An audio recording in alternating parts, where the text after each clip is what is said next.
देवं कंसचाणूरमर्दनं देवकी परमानन्दं कृष्णं वन्दे जगद्गुरुं। गुरुर्ब्रह्मा गुरुर्विष्णु गुरुर्देवो महेश्वरः गुरुसाक्षात् परब्रह्म तस्मै श्रीगुरवे नमः।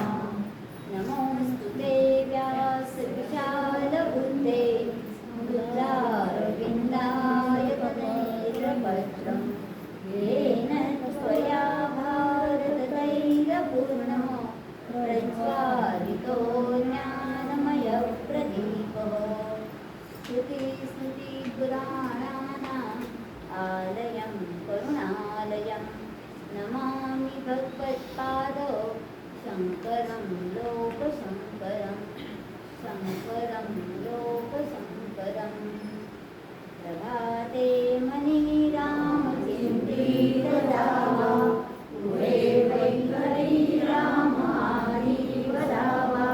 सदाचारहातोरसान्धूनयेतो जनितो चितो मानवीरण्यहोतो।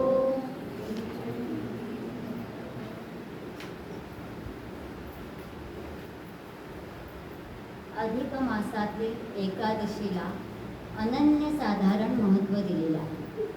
एकादशी हा भगवान विष्णूंना समर्पित केलेला दिवस आणि अधिक महिन्यातील एकादशीला विष्णू सहस्रनामाचं पठण करून तुलसीदल अर्चन करून आपण भगवान महाविष्णूंच्या चरणी आपली भक्ती अर्पित केलेली आहे, अर्जित केलेली आहे। अतिशय सुंदर असा भावपूर्ण भक्तिमय असं आपलं कालचं स्मरण झालेलं आहे, पूजन झालेलं आहे। स्मरण स्तुवन ध्यायन या तीनही पायऱ्यांमधून आपण आपलं तुलसीदल अर्चन सुंदररित्या संपूर्ण केलेलं आहे। छान असा तुळशीचा गंध आणि फुलांचा सुगंध आसमंतात दरवळत भाव सुगंध मनात भरून आपण आज परत इथे विष्णू सहस्रनामाचं पठण आणि चिंतन श्रवण करण्यासाठी एकत्रित आलेलो आहोत। आपण हे जे चिंतन करत आहोत या सर्व चिंतनांचं रेकॉर्डिंग करून आपण आपल्या यूट्यूब चॅनलवरती टाकत आहोत। यूट्यूब चॅनलचं नाव आहे संस्कृत आनंद यात्रा सुषमा परांजपे। तिथे आपण जाऊन पुन्हा एकदा पहिल्यापासून सगळे भाग श्रवण करू शकतात, बघू शकतात आणि वारंवार श्रवण केल्यानेच त्याचं ज्ञान आपल्याला होणार आहे आणि विज्ञानाने आपल्याला ही सुविधा उपलब्ध करून दिलेली आहे, तर त्याचा फायदा आपण नक्कीच घेतला पाहिजे। पितामह भीष्मांनी ज्या वेळेस शरशय्येवरती असताना विष्णू सहस्रनाम सांगितलेलं आहे, त्यावेळेस सगळे पांडव आणि भगवान श्रीकृष्ण स्तब्ध होऊन त्याचं श्रवण करत होते आणि पूर्ण श्रवण झाल्यावर सगळ्यांनाच असं वाटलं की अरे हे तर आपण श्रवण केलेलं आहे, पण परत आम्हाला कसं आठवणार आहे, याचं रेकॉर्डिंग करून ठेवता यायला पाहिजे होतं। मग त्यावेळेस भगवान श्रीकृष्णांनी सांगितलेलं आहे की इथे एक व्यक्ती अशी आहे की जे हे काम करू शकते, त्या व्यक्तीचं नाव आहे सहदेव। सहदेवांनी आपल्या गळ्यामध्ये स्फटिकमाला घातलेली होती आणि स्फटिकांमध्ये अशी शक्ती आहे की आजूबाजूचे आलेले ध्वनी ते स्फटिक रेकॉर्डिंग करून घेऊ शकतात आणि मग त्या स्फटिकांच्या मदतीने तो ध्वनी रेकॉर्ड केला गेलेला आहे आणि व्यासांनी तो ग्रथित केला आणि आपल्यापर्यंत पोहोचलेला आहे।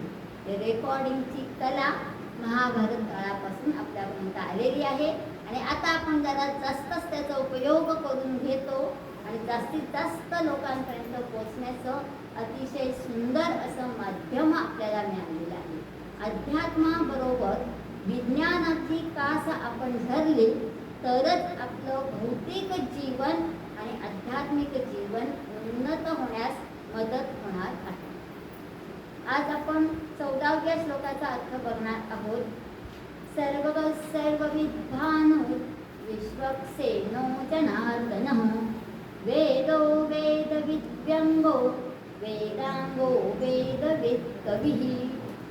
आता याच्यामध्ये आपल्याला दुसऱ्या ओळीमध्ये वेदो वेदवीत अव्यंगो वेदांगो वेदविद कविः व या वर्णाची पुनरावृत्ती करून सांगितलेले सगळे शब्द आहेत. प्रथम आपण आधीचे अर्थ बघून घेऊयात आणि मग वेदांच्या चिंतनाकडे वळणार आहोत. सर्वविद्भानु विश्वक्सेनः जनार्दनः वेदः वेदवीत अव्यंगः वेदांगः वेदवीत आणि कविः अशी 10 नामं या श्लोकामध्ये आलेली आहेत. या श्लोकातलं पहिलं नाम आणि एकूण 123वं नाम आहे सर्वगः. सर्व म्हणजे ऑल, आपण सगळे मिळून. एक ग हे आलं आहे गम गच्छती धातूपासून.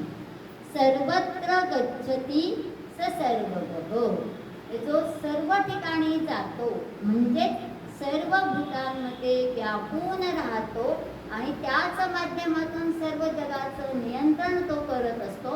नियंता स्वरूपातला भगवंत आपल्याला सर्वगः या नामातून सांगितलेला आहे. संकल्पना तीच आहे की सर्व विश्वामध्ये, विश्वातल्या प्रत्येक घटकामध्ये चराचर स्वरूपात, अणुरेणूंच्या स्वरूपात भगवत तत्वच व्यापलेले आहे. नाम वेगवेगळी आलेली आहेत पण तत्व मात्र तेच सांगायचं आहे. 124वं नाव आहे सर्वविद्भानु. भातीति भानु. भा म्हणजे तेज, जो तेज निर्माण करतो, जो प्रकाश देतो तो भानु. म्हणून आपल्याकडे रोज सकाळी सूर्याची उपासना करायला सांगितलेली आहे.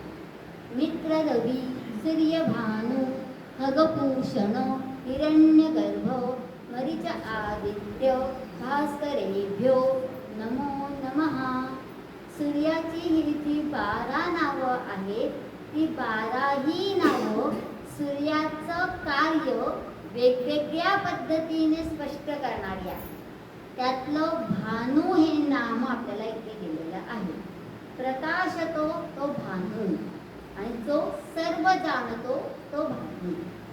आता भगवंताला सूर्याची उपमा दिलेली आहे. आदित्य शब्दाचा अर्थ आपण बघितलेला आहे, तसाच इथे आपल्याला घ्यायचा आहे. सूर्य उगवला की त्याचा प्रकाश सर्वदूर पसरतो. त्यासाठी त्याला वेगळं काही करावं लागत नाही. असं नाही होत की माझ्या घरात जास्त प्रकाश येतो तुमच्याकडे नाही येत. हां, आपल्याला खिडकीचे पडदे दूर सारावे लागतात. आता आपण तेवढंही आळशीपणा आपल्याकडे झालेला आहे. सकाळचं ऊन हे डी जीवनसत्व देणारं आहे, आरोग्यदायी आहे आणि ते आपण घेतलंच पाहिजे. म्हणून सूर्योपासना सांगितलेली आहे.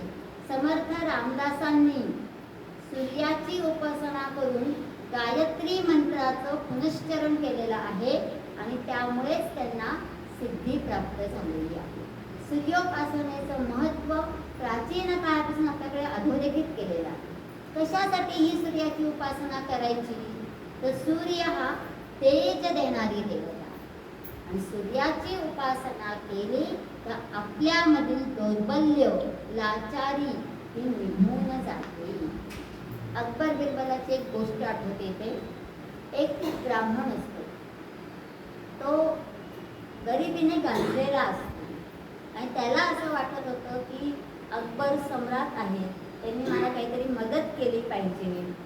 आणि अकबर मात्र बिरबलाला म्हणतात, काय तुम्ही तुमच्या हिंदू धर्मातल्या ब्राह्मण लोकांचं इतकं महती गातात आणि हा बघा ब्राह्मण, याला असं ब्राह्मण म्हटलं पाहिजे का?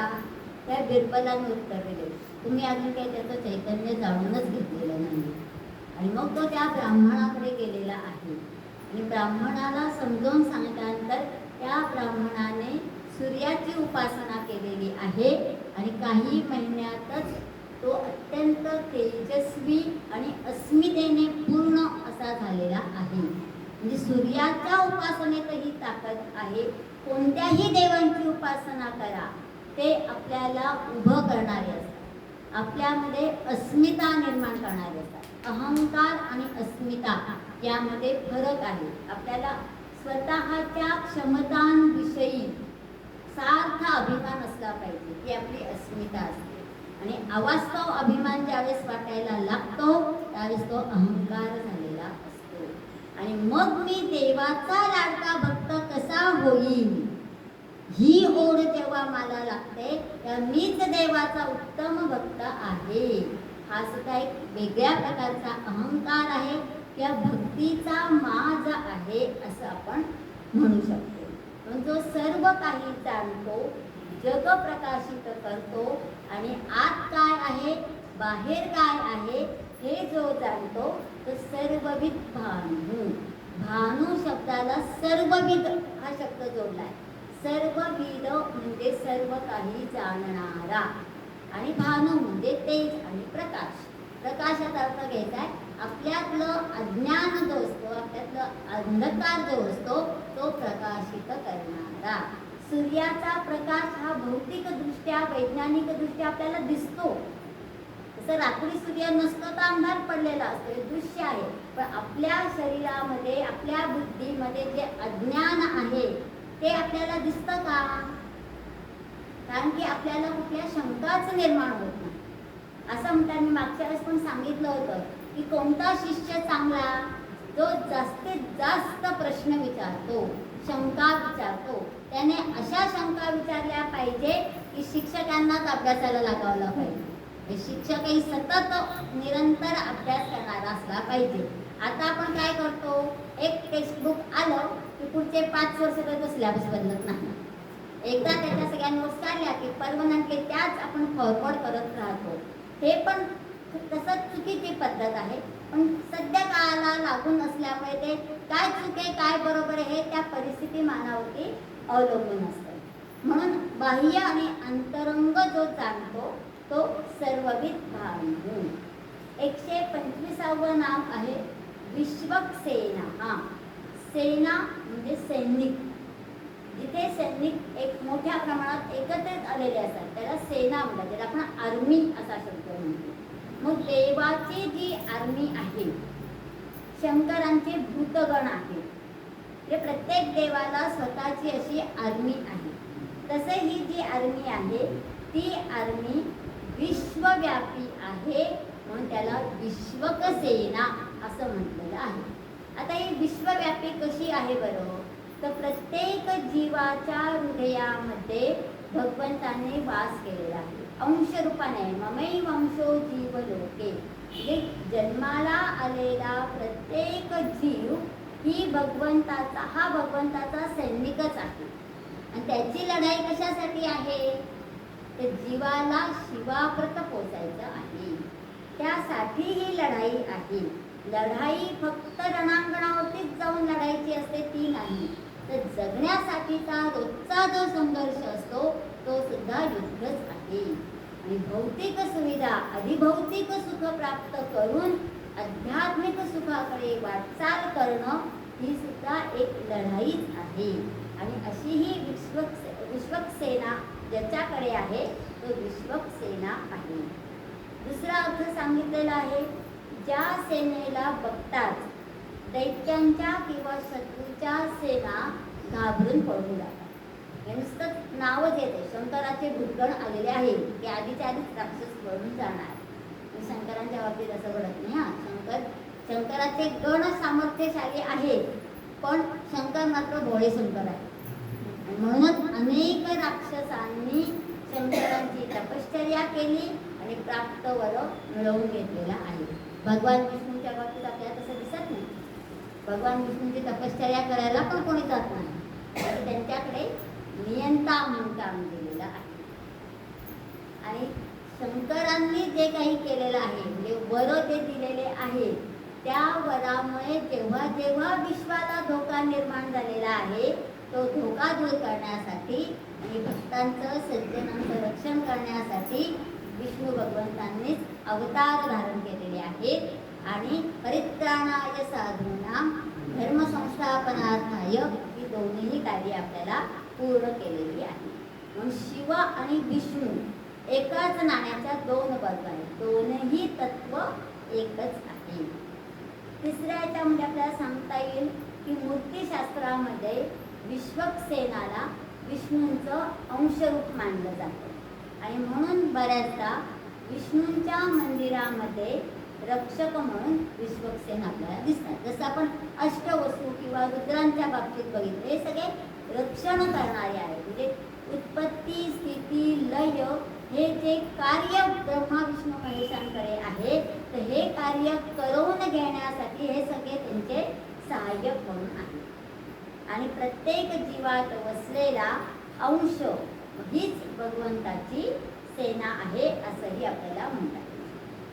126वा नाव आहे जनार्दन. जन म्हणजे लोक आणि अर्दन म्हणजे अर्ध हा धातू आहे. त्याचा एक अर्थ असा होतो ठार करणे, ठार मारणे, जीवानिशी मारणे. नुसतं मारणे नाही म्हटलं येतं, ठार मारणे असा त्याचा अर्थ आलेला आहे. म्हणजे जो दुर्जनांना ठार करतो. ज्या ठिकाणी जे शक्य नव्हतं तर त्या ठिकाणी त्यांनी आपल्या सर्व शक्ती एकवटलेल्या आहेत आणि त्यातून रुद्राची निर्मिती झालेली आहे किंवा शक्ती म्हणजे देवीची निर्मिती केलेली आहे आणि असुरांचा नाश आपल्याला केलेला दिसतो आहे. दुसरा एक अर्थ होतो अर्धधातूचा, तो म्हणजे मागणी किंवा याचना करणे. आपली दुःख नाश व्हावी किंवा आपल्यावरील संकट दूर जावी यासाठी आपण भगवंताकडेच मागणी करतो. निरामय आरोग्य लाभू दे, सुख लाभू दे, ऐश्वर्य लाभू दे, यशवृद्धी होऊ दे, ही सगळी मागणी आपण भगवंताकडेच करतो. फक्त मागणी करताना आपल्याला एक लक्षात ठेवायचं आहे, आपली मागणी करताना आपला आवाज भगवंताच्या ओळखीचा आहे का? तुम्ही नित्योपासना करून आपला आवाज जर भगवंताला ओळखीचा ठेवला तरच तुम्ही हाक मारली की भगवंत धावत येणार आहे. जर तुमचा आवाज परिचित नसेल तर रॉंग नंबर म्हणतोही आपला कॉल ठेवून देईल आणि मग आपल्याला प्रश्न पडतो की माझ्याच पदरात असं का, देवा माझ्याच वाटेला असं का? पण आपण देवाची आठवण करत नाही तर देव पण आपल्यासाठी येणार नाही. जसं कर्म तसं फळ, देव साक्षी बनून बघण्याची भूमिका करत असतात. मग तो लौकिक उत्कर्ष असेल किंवा मोक्ष असेल, भगवंताकडे काय मागायचं आहे तर लौकिक उत्कर्ष. म्हणजे आपल्याला भौतिक सुविधा जेव्हा हव्या असतात तेव्हा आपण भगवंताकडे मागणी करतो. जसं परीक्षेच्या आधी आपण देवाला नमस्कार करून जातो, देवा मला पेपर चांगला झाला. रिझल्टच्या आधी खूप अस्वस्थ मन असतं, ते आपण देवाला सांगतो देवा मला यश मिळू दे. म्हणजे ही प्रत्येक आपली मागणीच असते. मागणी म्हणण्यापेक्षा याच्यामध्ये एक दिल असतं. देवा तुम्हाला हे दे, मी तुला 11 नारळ चढवतो, मी मोदकांचा नैवेद्य दाखवेल, मी पेढ्यांचा नैवेद्य दाखवेल. हे दिल आहे. हे दिल काही भगवंताला मान्य नाही. जेव्हा तुम्ही चित्त शुद्ध करून भगवंताप्रत जाता तेव्हा तुम्ही भगवंताचे लाडके भक्त बनतात आणि भगवंताच्या मांडीवरती बसून अलौकिक आनंदाची अनुभूती, ज्याला परमानंद म्हटलेला आहे, तो आपण घेत असतो. म्हणून दोन्हींची याचना एकाच वेळेस आपण भौतिक सुखासाठी पण याचना करतो आहे आणि मोक्षाची पण याचना भगवंताकडेच करतो. सगुण साकार रूप, निर्गुण निराकार रूप दोन्ही आपल्याला इथे एकत्रित आलेले दिसतात. आणि दुसरं, जसं मोक्ष प्राप्ती हे ध्येय आहे तसं भौतिक सुविधा मिळवणंही चुकीचं नाही आहे, हे आपल्या भारतीय संस्कृतीने सांगितलेलं आहे. पुढे आहे भक्ताच्या कल्याणाआड जो येतो त्याचा नाश करतो. अर्दन म्हणजे नाश करणारा. मग कोणाचा नाश करायचा आहे तर जो भक्ताच्या कल्याणाआड येतो. आपल्याला अनेक संतांच्या गोष्टी माहिती आहे की जे जे सज्जन आहेत, जे जे संत आहेत, त्या प्रत्येकालाच त्रास सहन करावा लागलेला आहे. तत्कालीन समाजातल्या लोकांनी त्यांना महान म्हणून मान्यता दिलेलीच नाही. संत ज्ञानेश्वरांना सुद्धा वाळीत टाकलेलं होतं. ते महान होते हे आज आपण म्हणतो, पण तत्कालीन समाजातील विद्वानांनी पण आणि जनसामान्यांनी पण त्यांना वाळीत टाकलेलं होतं आणि मग त्यांचं दुःख दूर करण्यासाठी भगवंत आलेला. तर दुसरं एक उदाहरण आपण बघितलं होतं हिरण्यकश्यप आणि प्रल्हाद. प्रल्हाद होता उठता बसता खाता पिता नारायण नारायण नारायण नामाचा जप तो करत होता. आणि हिरण्यकश्यपू त्यांचे वडील असूनही त्यांना ते मान्य नव्हतं. मग त्यांनी तिथे असं बघितलेलं नाहीये अरे हा माझा मुलगा आहे तर कुठे एक्सक्यूज दिला पाहिजे. मी सगळ्यांसाठी एकच नियम, कोणीही भगवंताचं नाव घ्यायचं नाही. आणि मग त्यातून पुढे नरसिंह अवतार आलेला. म्हणजे जेव्हा कधी तुम्हाला अत्यंतिक त्रास दिलेला आहे त्यावेळेस त्याला प्रतिकार करण्यासाठी भगवंत स्वतः प्रकट झालेले आहेत. म्हणून जनार्दन हे नाव तिथे आलेलं आहे. दुसरा शब्द आपण म्हणतो जनता जनार्दन प्रसन्न असेल तो. नेत्यांच्या तोंडी हा शब्द जनता जनार्दन. ही जनता असते तीच नेत्याकडे मागण्या करते आणि जनतेच्या मागण्या पूर्ण करणं हे नेत्याचं राजनैतिक कर्तव्य सांगितलेलं आहे. म्हणून निवडणुकीला उभे राहणाऱ्या प्रत्येक नेत्यांचा जाहीरनामा जर आपण बघितला तर तो आश्वासनांनी आणि दिल्या जाणाऱ्या सुविधांनी परिपूर्ण असतो. पण एकदा का खुर्ची हातात आली की त्यातली अर्धी आश्वासनं विस्मरणात जातात. मग त्यांना जनता जनार्दन काय करू शकते ही आपली भूमिका महत्त्वाची तिथे आहे. पृथुवैन्याच्या उदाहरणामध्ये आपल्याला हे शिकायला मिळाले. पृथुवैन्याचे वडील जे होते ते वेन राजा आणि तो दुःशासक होता. म्हणून ऋषींनी आणि प्रजेने मिळून त्याला सिंहासनावरून हाकलून दिलेलं आहे आणि नुसतंच हाकलून दिलं नाही तर त्याला ठार मारलेला आहे. जर राजा दुःशासक असेल तर प्रजा त्याला पदावरून काढून टाकू शकते. म्हणून जनता जनार्दनाचं महत्त्व अबाधित आहे. लोकशाहीमध्ये तर जनतेलाच अधिक महत्त्व आहे.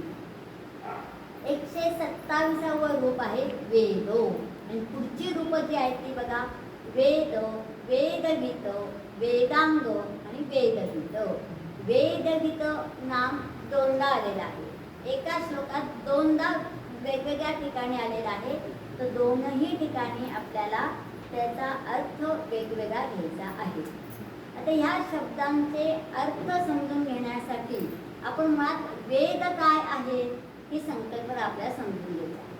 आपली भारतीय संस्कृती म्हटलं की वेद त्याच्यावरती आधारित आहे. मग संहिता निर्माण झालेल्या आहेत. तर या संहिता 4 प्रकारच्या संहिता आहेत. त्याला आपण 4 वेद म्हणतो, चतुर्वेद. मग पहिला वेद आहे ऋग्वेद, दुसरा आहे यजुर्वेद, तिसरा आहे सामवेद आणि चौथा आहे अथर्ववेद. ह्या सगळ्या वेदांमध्ये काय असं सांगितलेलं आहे की ज्याला इतकं महत्त्व प्राप्त झालेलं आहे आणि हजारो वर्ष होऊन गेली तरी आजपर्यंत वेद सुरक्षित आणि अबाधित आहे. प्रमाण कमी झालेलं आहे पण वेद सुरक्षित आहे आणि अजूनही मुखोद्गत पद्धतीनेच संहितेचं पाठांतर आणि पठण केलं जातं आणि ते वेद जिवंत ठेवले गेलेले आहेत. मग वेदांची आपल्या जीवनात आवश्यकताच का आहे? वेद प्रामाण्यच आपल्याला पुन्हा पुन्हा सांगितलेलं आहे. ज्याच्या जीवनात वेद प्रामाण्य असतं, वेदांवरती निष्ठा असते, तोच तेजस्वी आणि ओजस्वी जीवन जगू शकतो. म्हणून वेद म्हणजेच परमतत्व आहे, वेद म्हणजेच भगवंत आहे. मग अशा या परमतत्वाचं स्वरूप स्पष्ट करणारे हे वेद आहे. त्यातला पहिला वेद आहे ऋग्वेद. सगळ्यात प्राचीन वेद मानला जातो. ज्यावेळेस आपण विकसनशील अवस्थेत असावं असा एक अंदाज व्यक्त केला. ॲक्च्युली वेद काळ म्हणजे नेमका कोणता काळ होता किंवा त्यावेळेस मानव किती प्रगत होता हे याची काळाची गणित काही जमत नाही. इकडे आपल्याला पाषाण युग सांगितलं जातं, अग्नियुग सांगितलं जातं. त्या स्टेपने आपण गेलो तर इकडे आपल्या वेद काळाशी त्याची सांगड बसत नाही. वेद काळातील लोक, सामान्य लोक, ऋषीमुनी आणि बुद्धिमान लोक सगळे आजच्या माणसापेक्षाही अतिशय सुधारित विचार असणार. तेव्हा माणूस कसा होता हे काळाशी सांगड घालत बसायचं नाही. तर जे साहित्य आपल्याकडे उपलब्ध आहे त्यातून त्या काळातली माणसं कशी होती याचं दर्शन आपल्याला होत असतं. या ऋग्वेदामध्ये काय सांगितलेलं आहे तर ऋग शब्द आहे आणि पुढे वेद. वेद म्हणजे जाणणे. ज्यांनी वेगवेगळ्या सुक्तांच्या माध्यमातून भगवत शक्तीला जाणून घेतलेलं आहे तो ऋग्वेद. आणि त्याच्यात ज्या काव्यपंक्ती आलेल्या आहेत त्या काव्यपंक्तीला ऋचा असं म्हटलेलं आहे. आता आपण मुलींची नावं ऋचा आणि ऋग्वेद असं ठेवतो. किमान ते नाव असलेल्याने तरी ऋग्वेद जाणून घेतला पाहिजे. खरं म्हणजे ते नावं ठेवणं कसं संयुक्तिक नाही आहे, पण हरकत नाही. नाव ठेवलं तर किमान ते नाव सार्थ करण्याची जबाबदारी आपल्याला आहे. मग या ऋग्वेदामध्ये 10,128 ऋचा आलेल्या आणि सृष्टी निर्माण करण्यामध्ये ज्या वेगवेगळे घटक जसं पंचमहाभूत आहेत, डोंगर आहेत, पर्वत आहेत, नद्या आहेत, समुद्र आहेत, जे जे घटक सृष्टीच्या विकासास कारणीभूत आहे त्या नैसर्गिक घटकांना आपल्या ऋषीमुनींनी देवता असं मानलं आणि त्या देवतांची त्यांच्या मुखातून उत्स्फूर्त प्रशंसा झालेली आहे.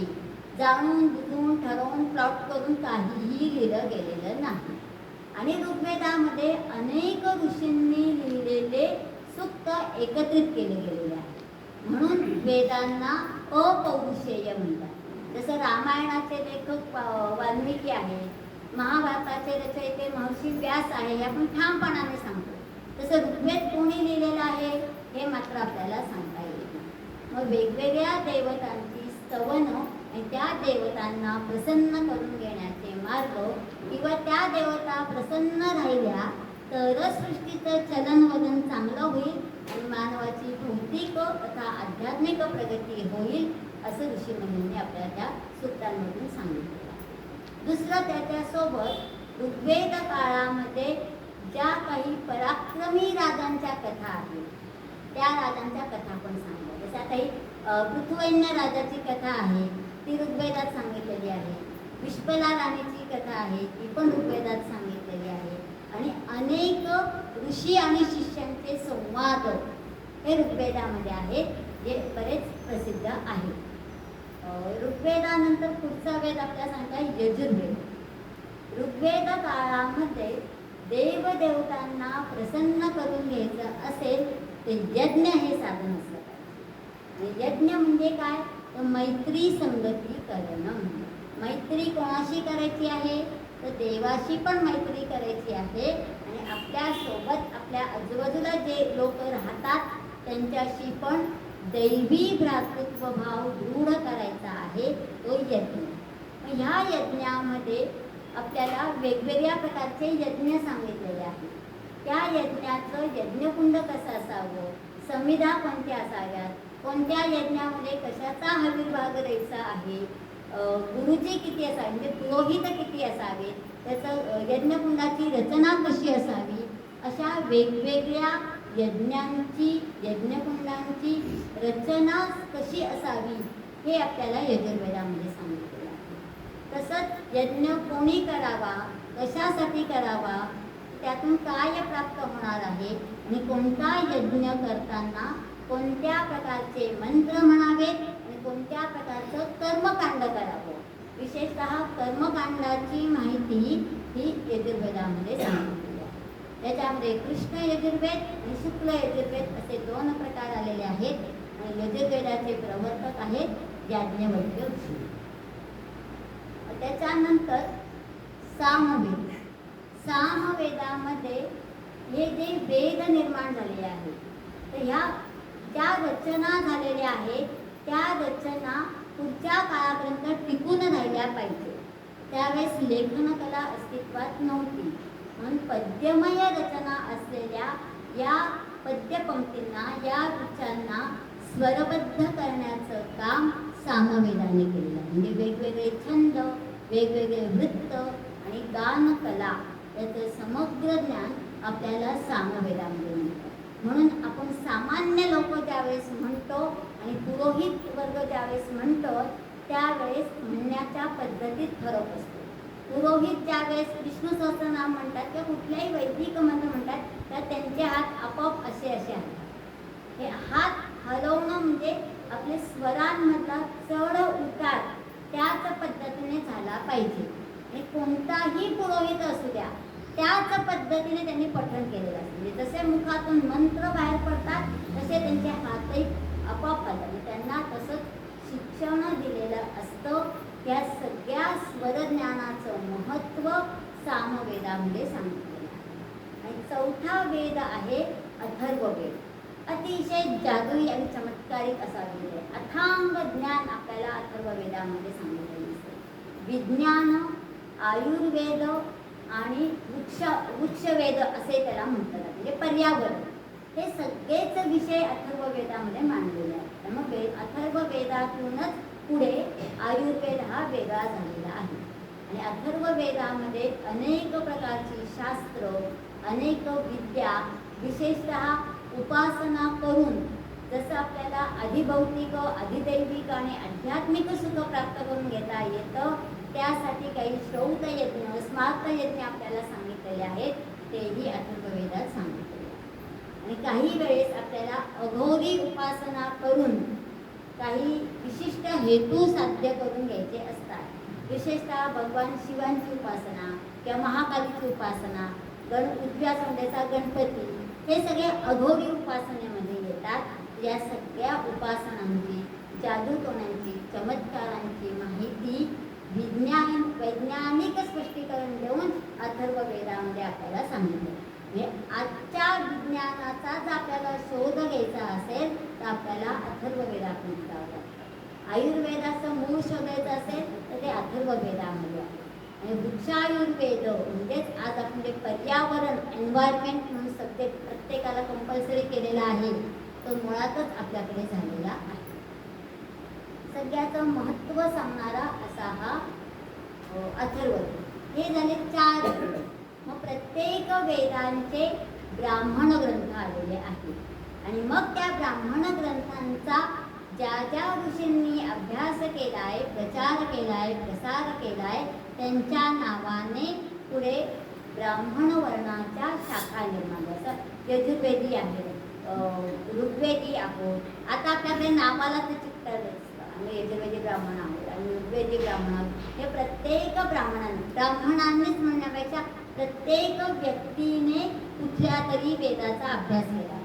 वेद ही एक ब्रँच आहे, ज्ञान शाखा आहे की त्याचा अभ्यास त्या ठिकाणी केला जातो. आणि वेदाध्ययन हे प्रत्येकाला कंपल्सरी होतं.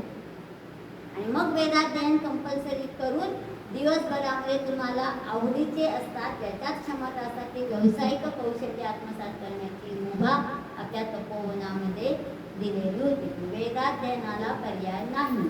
आपल्याला जर चांगलं जीवन जगायचं, way of thinking, way of worship हे जर आपल्याला आचरणात आणायचं असेल, उपासना प्रणाली, विचार प्रणाली जर आपली सुदृढ व्हायची असेल, अशिष्ट हो, बलिष्ठ हो, दृढिष्ठ हो असे तरुण निर्माण व्हायचे असतील तर वेद प्रामाण्य आपल्या जीवनात आणायचं पाहिजे.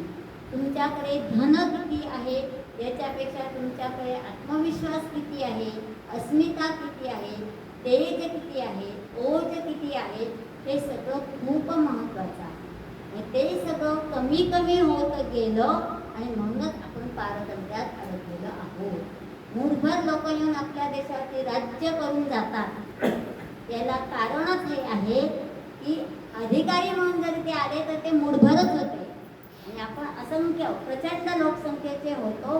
मग आपल्यातले हे गुण, आपल्यातलं ओज, तेज कुठे बरं ह्रास झालं त्याला म्हणतात अधःपतनाची कारण.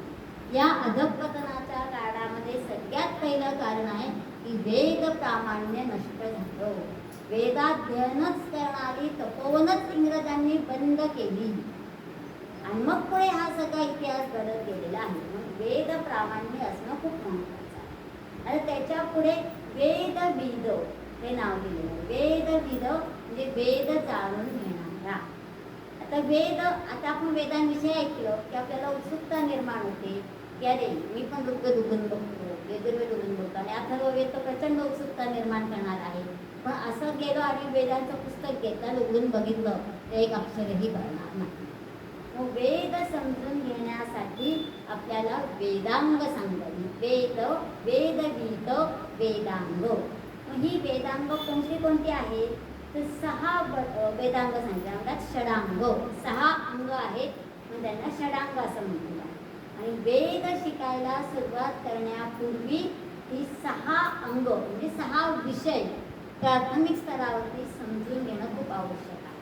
मग ही वेदांग कोणती आहेत तर पहिलं आहे शिक्षा. आता शिक्षा म्हणते की आपल्या वेळेस पनिशमेंट असेल, पण शिक्षा शब्दाचा अर्थ तसा होतो. तर शिक्षयती धातू आहे म्हणजे शिकवणे. संहिता ऋग्वेद असू द्या किंवा यजुर्वेद असतो. आपल्याकडे ऋग्वेद आणि यजुर्वेदच संहिता पाठ करण्याची पद्धत आहे. आपल्याकडे पण मोस्टली नाशिकमध्ये त्र्यंबकेश्वरला राहणारे लोक जे आहेत किंवा पाठशाळा चालवणारे ते ऋग्वेद संहिता शिकवतात आणि नाशिकला राहणारे ते आहेत ते यजुर्वेद संहिता शिकवतात. आणि फक्त नाशिकमध्ये जर बघितलं तर पूर्ण यजुर्वेद संहिता पाठ असणारे अनेक ब्राह्मण नाशिकमध्ये आहेत. पण दुर्दैव असं असतं की संहिता मुखोद्गत करतात, पण त्या संहितेतला तात्विक अर्थ काय आहे हे जाणून घेण्याच्या क्षमता कमी झाल्यामुळे फक्त मुखाने बोलणं होतं, वाचिक साधना त्याच्यामध्ये होते आणि अर्थ न जाणून घेतल्यामुळे त्यातलं तेज कमी होत आहे. पण दोघांची सांगड आपल्याला असली पाहिजे.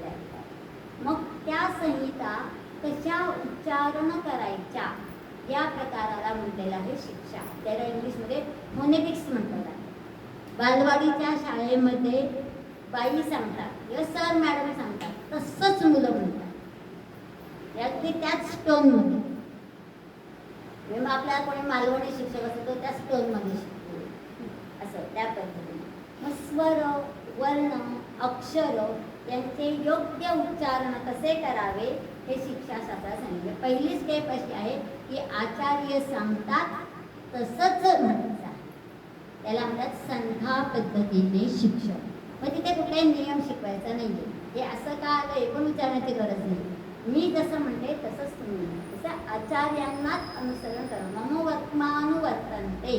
मी जो मार्ग सांगतो आहे त्याच मार्गाचं अनुसरण करायचं आहे. मग शिक्षा ग्रंथामध्ये नारदीय शिक्षा आणि पाणिनीय शिक्षा असे 2 ग्रंथ आहेत. मोस्टली भक्तीच्या संदर्भात ज्यावेळेस आपण पुढे जातो तर नारद मुनींची भक्तिसूत्र हा पण एक सुप्रसिद्ध ग्रंथ आहे आणि त्याच्यात नारदीय शिक्षा आहे. आणि आता आपण किंवा आमच्यासाठी शिक्षक जे संस्कृत शिकवतात ती पाणिनीय शिक्षा आहे. म्हणजे महर्षी पाणिनींनी संस्कृत भाषा व्याकरणबद्ध केलेली आहे त्या पद्धतीने आपण ते शिक्षण घेतो. दुसरं अंग आहे कल्प. कल्पामध्ये विधी, कर्म किंवा नियम यांचा समावेश होतो.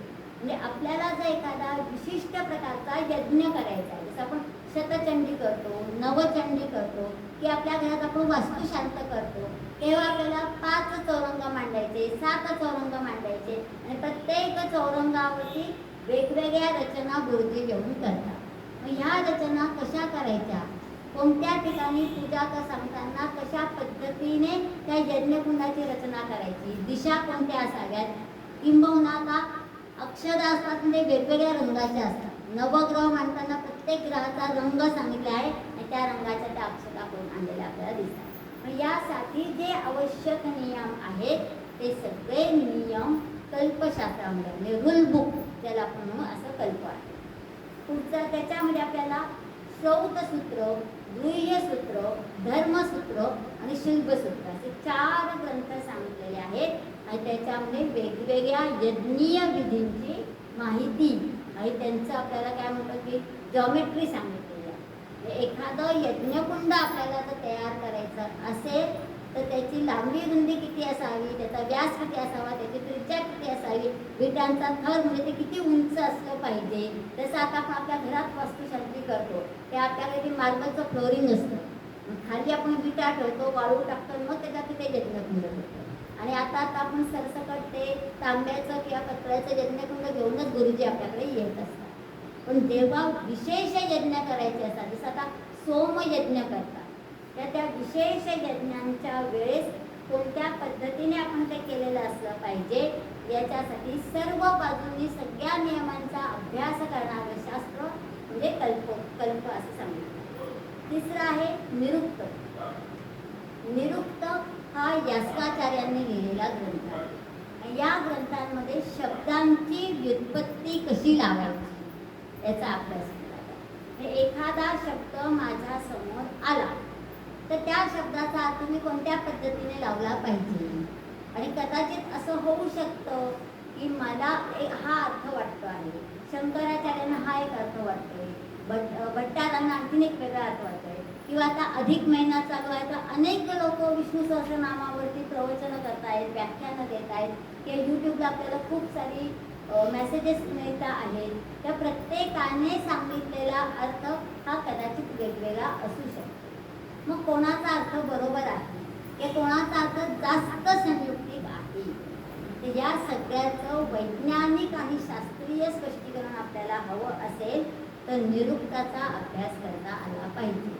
संस्कृत भाषेमध्ये इतकं छान सोपं तत्व आहे की 2 पद्धतीने शब्दांची निर्मिती होते. एक म्हणजे धातूपासून निर्मिती, आणि त्या धातूच्या मुळापर्यंत आपण गेलो पण प्रत्येक आता तसं जनार्दन शब्दाचा अर्थ बघताना आपण मूळ धातू कोणता आहे, अर्ध. अर्धापासून अर्धन हा शब्द तयार झाला. त्याला जन हा शब्द जोडला की जनार्दन. जन आणि अर्धनाचा संबंध काय आहे. मग जेव्हा आपण एका शब्दाचे 3-3, 4-4 अर्थ बघतो त्या प्रत्येक ती वेगवेगळी व्युत्पत्तीच असते. मग या ठिकाणी मला कोणता संदर्भ घेणं शक्य आहे या संयुक्तिक आहे हे ठरवता येण्यासाठी निरुक्ताचा अभ्यास असणं आवश्यक आहे. त्याचे आचार्य होते यास्काचार्य. निरुक्ताचं पुस्तक कुणाला बघायचं असेल तर माझ्याकडे खूप छान पुस्तक आहे. चौथा घटक आहे व्याकरण. महर्षी पाणिनींनी व्याकरणावरती आधारित अष्टाध्यायी नावाचा ग्रंथ लिहिलेला आहे आणि त्याच्यात सगळे व्याकरणाचे नियम बद्ध केलेले आहेत. आणि महर्षी पाणिनींनी जे नियम सांगितलेले आहेत, व्याकरणाने बद्ध अशी जी संस्कृत भाषा तयार केली आहे तीच भाषा आजही संपूर्ण जगभरात शिकवली जाते. आणि संस्कृत भाषेचं वैशिष्ट्य असं आहे, जशी बोलली जाते तशीच लिहिली जाते, जशी लिहिली जाते तशीच बोलली जाते. जगाच्या पाठीवरती कुठेही जा, संस्कृत भाषेत बदल होत नाही. ते गाव तशी भाषा हा नियम संस्कृतला लागू होत नाही. म्हणून संस्कृत भाषा ही वैश्विक भाषा होण्याची योग्य आहे.